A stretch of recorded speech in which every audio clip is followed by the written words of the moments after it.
Hey folks, Ugh, my back's killing. This is video number 2. As time grows short, I've been watching a lot of people doing their neat little videos on preserving eggs, and we do it by the book, blah blah blah, and we're doing buckets, jars, and stuff. So I'm saying I'll wait and see. A lot of you guys have been reading and copying other channels and reading text that's been thoroughly proven to be wrong. Okay? It's not water glassing. It is called liming. Get your terms right. A lot of people fall for this stupid stunt. So, we're going to have 3 problems. A lot of people, they wash their eggs. You cannot use store-bought. You cannot use bleach or shampoo the eggs. It's going to have the same detrimental effects. You're going to create a stink bomb in the jars.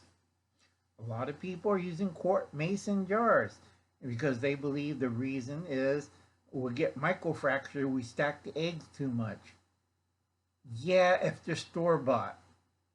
2, you can safely store up to 2 to 3 dozen eggs in an old school crock with the correct solution. It should be floating, not touching each other, not crushing each other by the weight. Because people make that same mistake. We'll just put them in the jars. Okay, you're worried about microfracture? What happens to the eggs in the jar? They're getting microfractures because they're bouncing off the wall of the jar. So I'm wait and see. Ow. Second mistake. A lot of people get the solution wrong. You should have litmus paper. It should be clear, not cloudy. If it's cloudy, you goofed it up. Okay? A lot of old text and a lot of people did this wrong.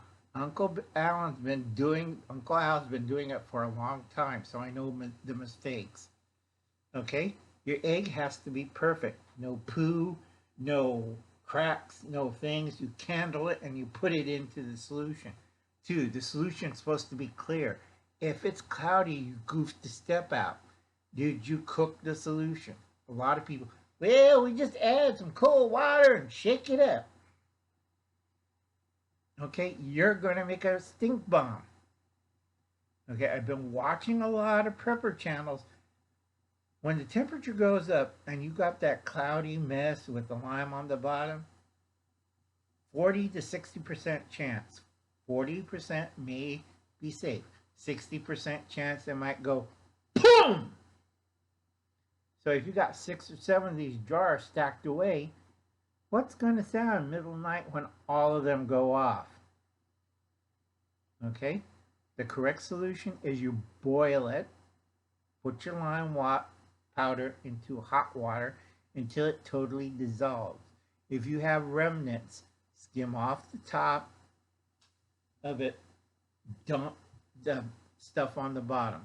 Easiest pie. And use a litmus paper to check on the alkalinity. It is called liming. It's good for a year. You know when it's getting too old? When you can't open the lid. Okay?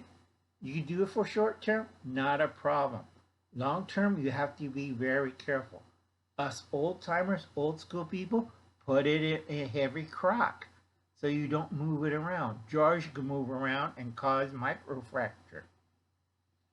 Swirl it around. Let's, like, I wonder if the eggs are all right. Okay, that is idiotic. It's in a cool, dark place. Air temperatures anywhere from 60 to 68 degrees. It's covered with a muslin cloth.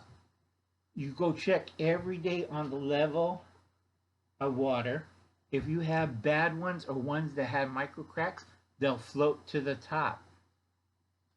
It's simple. It's not rocket science, folks. A lot of people, a lot of books are cutting shortcuts.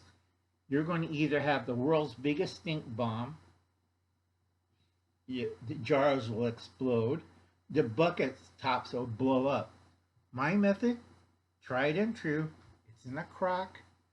It's covered with a cheesecloth or cloth to keep anything from drowning. You uncover it every week. You measure the depth. If you have a hydrometer, it checks the salinity, and you check the consistency of the lime mixture. If it evaporates, you add a little bit more water. Do the litmus test again and the hydrometer. This is old school, OG. Okay? Can't go wrong. So right now, I'm waiting to see how many of these jars will fail. Because somebody either washed the eggs, used store-bought, kept it in a too strong or too weird solution, or kept it at higher temperatures than 70 degrees. Okay, so we'll watch that. I'll catch you later. I'm doing another one because Apartment Prepper made biscuits and bread, and now I'm going to tell you how to do it with this one. And I'll see you later, folks. Bye now.